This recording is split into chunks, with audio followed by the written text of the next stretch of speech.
ආයිබෝවන් සෙනෙහස් නිම්නයක් YouTube channel එකට ඔයාලා හැමෝම අදත් ගොඩක් ආදරයෙන් පිළිගන්නවා.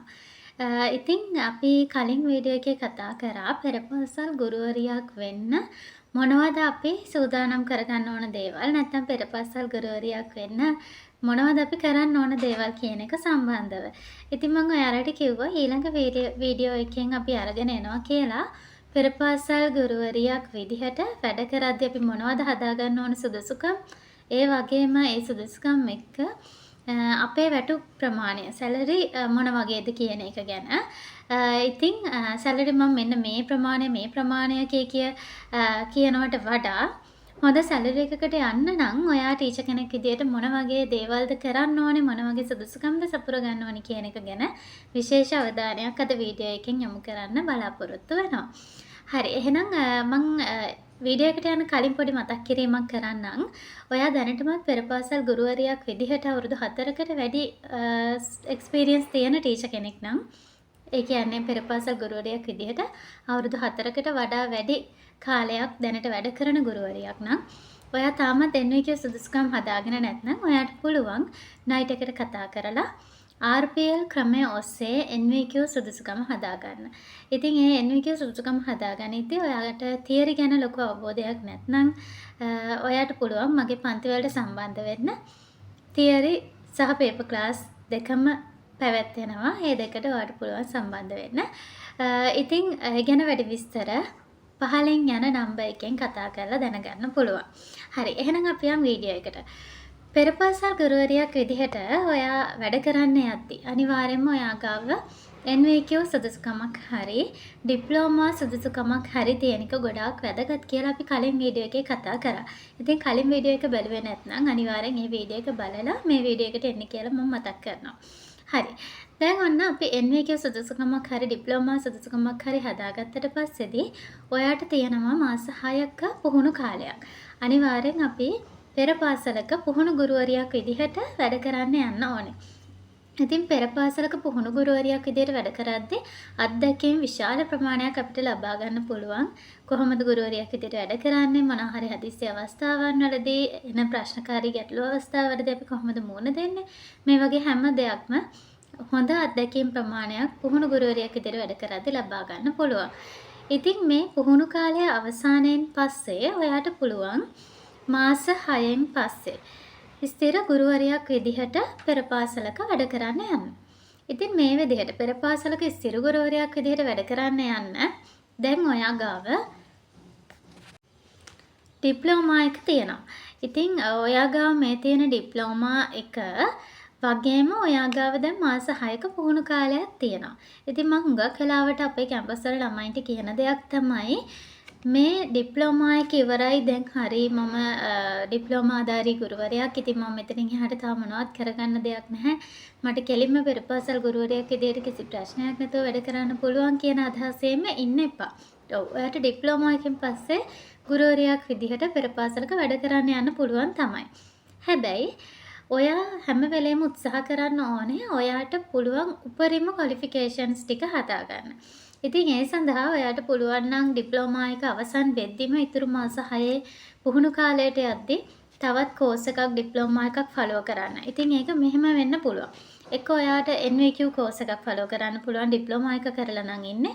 NVQ එක කරලා ඉවර වෙලා පුහුණු ගුරුවරියක් විදිහට වැඩ කරනවා නම් ඩිප්ලෝමා එකක් කරන්න පුළුවන්. ඒ දෙකම ඔයා ගාව තියෙනවා නම් එහෙමත් නැත්නම් ඔයා බලාපොරොත්තු වෙනවා නම් අවුරුදු 4කට පස්සේ මම NVQ එක ගන්නවා දැනට ඩිප්ලෝමා එකකින් ඉන්නවා කියන අදහසින් ඉන්නවනම් එහෙනම් ඔයාට පුළුවන් මෙන්න මේ ශාස්ත්‍රවලට අදාළව ඔයාගේ සුදුසුකම් තවත් වැඩි දියුණු කරගන්න.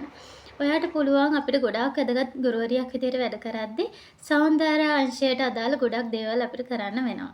ඉතින් ඔයාට පුළුවන් ඔයා වැඩියෙන් දක්ෂ නර්තනයට නම් ඔයා වැඩියෙන් දක්ෂ සංගීතයට නම් චිත්‍රවලට නම් ඩ්‍රාමාවලට නම් ඒ ශාස්ත්‍රයට අදාළව ඔයාගේ සුදුසුකම් තවත් වැඩි දියුණු කරගන්න.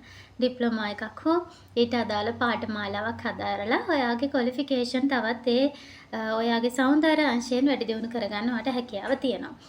ඒ වගේම තමයි ඉන්ටර්නැෂනල් ෆීල්ඩ් එකට යනවා නම් ප්‍රී ස්කූල් වල ඔයාට අනිවාර්යයෙන් වැදගත් දෙයක් තමයි ඉංග්‍රීසි. ඉතින් ඉංග්‍රීසි ඔයාට තාම ලොකුවට ක්වොලිෆයිඩ් නැත්තම් තාම ගොඩාක්ම හොඳටම ඕනේ කියන එක නෙමෙයි මම අදහස් කරන්නේ. හැබැයි යම් තාක් දුරට අපි ඉංග්‍රීසි හොඳින් හදාගෙන තියන එක වැදගත්. ඉතින් අපිට වැඩ කරන්න වෙන්නේ ඉංග්‍රීසි වලින් ඉන්ටර්නැෂනල් ෆීල්ඩ් එකේ වැඩ කරද්දී ඒ නිසා ඉංග්‍රීසි කෝස් එකක් ඩිප්ලෝමා එකක් හදාරන්න පුළුවන් ඔයාට. ඒ වගේම තමයි IT දැන් ගොඩක් වැදගත්. වර්තමානයේ තාක්ෂණයත් එක්ක ගොඩාක් දේවල් අපි ගනුදෙනු කරනවා. ඉතින් ඒ නිසා ගුරුවරියක්ට ප්‍රසන්ටේෂන් එකක් හදාගන්න, වර්ඩ් ඩොකියුමන්ට් එකක් හදාගන්න, බබාලට වීඩියෝ ක්ලිප් එකක් එඩිට් කරගන්න, ඔය වගේ දේවල් ගැන අවබෝධයක් තියෙන එක වැදගත්. ඉතින් IT ගැන පොඩි අදහසක් තියෙන්න අපිට පුළුවන් IT සම්බන්ධ ඩිප්ලෝමා එකක්, කෝස් එකක් ෆලෝ කරන්න. ඊට අමතරව පෙරපාසල් ගුරුවරයෙක් විදිහට අනිවාර්යෙන් අපි ප්‍රථමාධාර ගැන දැනගන්න ඕනේ. දරුවෝ හැම වෙලේම ගොඩක් වෙලාවට අනතුරු කරගන්න අවස්ථා තියෙනවා. ඉතින් එහෙනම් අපිට පුළුවන් ෆස්ට් එයිඩ් සම්බන්ධ පොඩි කෝස් එකක් හදාරන්න. ඊට අමතරව මේ වර්තමානයේ වෙද්දී ස්පෙෂල් නීඩ් විශේෂ අවශ්‍යතා දරුවෝ බහුතරයක් ගොඩක් අපේ පෙරපාසල් වලට එන්න තියෙන ඉඩකඩ වැඩි.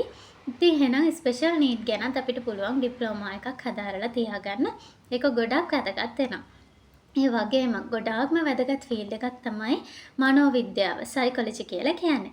ඉතින් දැන් ගොඩාක් චයිල්ඩ් සයිකොලොජි ඩිප්ලෝමාස් තියෙනවා. ඔයාලට පුළුවන් පිළිගත්ත තැනක චයිල්ඩ් සයිකොලොජි ඩිප්ලෝමා එකක් හදාරන්න, සයිකොලොජි කෝස් එකක් හදාරන්න. ඉතින් ඒකෙන් ආට ගොඩාක් ලොකු වටිනාකමක් හැදෙනවා පුතේ. මම එදත් කලින් වීඩියෝ එකෙත් කතා කරා. අපි දැන් වෙනදා වගේ දෙමව්පියෝ පෙරපාසල් වලට තමන්ගේ දරුවව නිකම්ම ගිහින් ඇතුළත් කරන්නේ නැහැ. ගොඩාක් දේවල් පෙරපාසල ගැන ගුරුවරු ගැන හොයලා බලනවා. ඉතින් හොයලා බලද්දි කෙලින්ම අහන දෙයක් තමයි පෙරපාසලේ දරුවන්ගේ මනස අවබෝධ කරගන්න පුළුවන් මේ මනෝවිද්‍යාව සම්බන්ධ අවබෝධයක් තියෙන ගුරුවරු පෙරපාසලේ ඉන්නවද කියන එක ගැන ගොඩක් මේ අපේ දෙමව්පියෝ හොයලා බලනවා. ඉතින් මනෝවිද්‍යාව ගැන ඔයා කෝස් එකක් කරලා තියෙනවා නම් ඒක ඊටාම වැදගත් ඔයාගේ ඉස්සරහා වැඩ කටයුතු වලට. ඒ වගේම සමහර ඉන්ටර්නැෂනල් ෆීල්ඩ් එකේ වෙන්න පුළුවන් ප්‍රයිවට් ප්‍රී ස්කූල් වල එහෙම වෙනමම chance post එහෙම තියෙනවා. child care protection ඒ වගේ අර කියන්නේ දරුවෝ වෙනුවෙන්ම පත් කරපු තනතුරු තියෙනවා. එතකොට ඒ තනතුරු වලටත් ඔයාට යන්න පුළුවන්, ප්‍රොමෝෂන් ගන්න පුළුවන් මේ වගේ කෝස් එකක් හදාරලා තියෙන එකෙන්. ඉතින් එහෙනම් අර ඔයා අර මුල් ඩිප්ලෝමා එක කරලා ඉතුරු මාස 6 පුහුණු වෙන කාලය අතරම මේ වගේ කෝස් එකකුත් ඔයා හදාරලා තියාගත්තොත් ඔයාගේ පළවෙනි අවුරුද්ද ඉවර වෙද්දී හුඟක් දුරට ඔයාගාව ඩිප්ලෝමා එක වගේ ඊට අමතරව තව සම්පූර්ණ කරගත්ත ෆීල්ඩ් එකට අදාළ තවත් ඩිප්ලෝමා එකක් හෝ කෝස් එකක සර්ටිෆිකේට් එකක් සුදුසුකමක් ඔයාගාව තියෙනවා. ඉතින් එතකොට ඔයාට ඊළඟ නර්සරි එකකට පුහුණුවෙන් පස්සේ ඊළඟ නර්සරි එකට ඊළඟ අවුරුද්දේ යද්දී කිසිම බයක් නැතුව ඔයාට පුළුවන් ඒ පෙරපාසලට සහභාගී වෙන්න, ඇතුළත් වෙන්න, වැඩ කරන්න. එතකොට ඔයාට ඇත්තටම අර කලින් ගියාට වඩා හොඳ සැලරි එකකට යන්න පුළුවන්. ඉතින් ඇත්තටම ප්‍රී ස්කූල් ෆීල්ඩ් එකේ සැලරි කීයද කියලා හුඟක් ළමයි මගෙන් අහන දෙයක්. ඒක අපිට මෙන්න මෙච්චර ප්‍රමාණයක් කියලා කියන්න බෑ.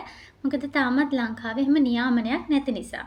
පෙරපාසලේ ඉන්න දරුවන් ප්‍රමාණය, පෙරපාසල පවත්වාගෙන යන ආකාරය, ඒ කියන්නේ තියෙන ෆැසිලිටිස්, ඒ වගේම ඉන්න ගුරුවරුන් ප්‍රමාණය මේ හැම දෙයක්ම මත තමයි පෙරපාසල් ගුරුවරයෙක්ගේ වැඩි ප්‍රමාණය තීරණය වෙන්නේ හුඟක් වෙලාවට. ඉතින් රජයේ ලියාපදිංචි පෙරපාසල් ඩිප්ලෝමාවක් ඔයා හැදෑරුවොත් ඔයාට පුළුවන් රජයෙන් දෙන දීමනාව 6000ක දීමනාවක් දැන් දෙනවා. ඒ දීමනාව ලබා ගන්න පුළුවන් පෙරපාසල් ගුරුවරියක් විදිහට ලියාපදිංචි වෙලා. ඊට අමතරව සැලරි එක වැඩි කරගන්න ඔයාට තියෙන හැකියාවන් තමයි මම මේ මෙච්චර වෙලා වීඩියෝ එකේ කතා කරේ. එහෙනම් තියෙන සැලරි එක මොන ප්‍රමාණයද කියන එකට වඩා මම ඒ තියෙන සැලරි එක කොහොමද උපරිම වැඩි කරගන්නේ? පුළුවන් තරම් මගේ සුදුසුකම් කොහොමද මගේ දරුවෝ වෙනුවෙන් හදාගන්නේ කියන එක ගැන තමයි අපි වැඩි අවධානයක් දෙන්න ඕනේ. ඉතින් මේ දේවල් එක පුළුවන් ඔයාට හොඳ සැලරි එකකට හොඳ ගුරුවරියක්, දක්ෂ ගුරුවරියක් විදිහට අපේ දරුවන්ට, අපේ රටට හොඳ දරු පිරිසක් බිහි කරන්න අවස්ථාව ලබා ගන්න. ඉතින් එහෙනම් ඔය ටික මම කතා කරන්න ඕනේ කියලා හිතපු දේවල් ටිකක් අපි තව වීඩියෝ එකකින් A-level වලින් පස්සේ මේ ශාස්ත්‍රයට එන විදිහ ඒ දේවල් ගැනත් මම කතා කරන්න බලාපොරොත්තු වෙනවා. තව කමෙන්ට්ස් වල තියෙන ප්‍රශ්න වලටත් උත්තර අරගෙන එන්න බලාපොරොත්තු වෙනවා වීඩියෝ එකකින්. ඉතින් එහෙනම් ඔය RPL කරන ගුරුවරියක් නම් මම නැවත මතක් කරන්නම්. මගේ පන්ති වලට සම්බන්ධ වෙන්න පුළුවන් මේ නම්බර් එකට කතා කරාම. එහෙනම් වීඩියෝ එක වැදගත් වෙයි කියලා හිතෙන අයට ෂෙයා කරන්න. ඒ වගේම ප්‍රශ්නයක් තියෙනවා නම් කමෙන්ට් සෙක්ෂන් එකේ දාන්න අමතක කරන්න එපා. ඔයාට වීඩියෝ එක වැදගත් වුණා නම් ඒකත් කමෙන්ට් සෙක්ෂන් එකේ දාන්න. එහෙනම් අපි අලුත් වීඩියෝ එකකින් හම්බ වෙමු.